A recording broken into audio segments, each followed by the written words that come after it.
Okay, ganito. Yuri, ikaw, ang kukunin mo po ay mga salita na may dalawang pantig. Hindi mo kukunin ang salita na may tatlong pantig.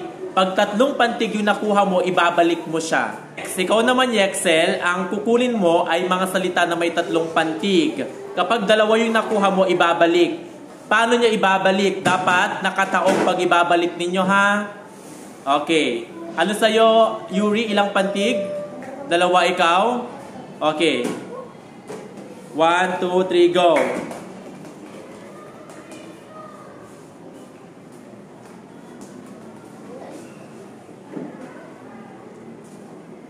Mabilis, mabilis. Mabilis.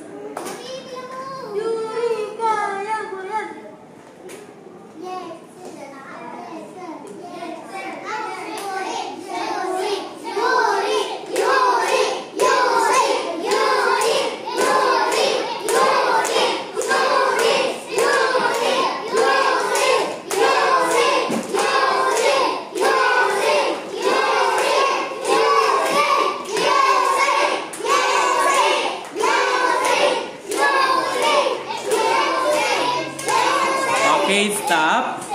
Ayan, stop. Okay.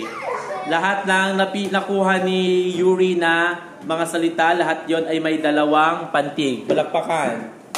Next. Ito naman, tignan natin kung lahat po ba ay tatlong pantig. Itong salitang tanim, tatlo po ba to? Palakpakan tayo. Tanim. Ilang pantig yun? Dalawa. Okay, Yuri, lipat mo doon.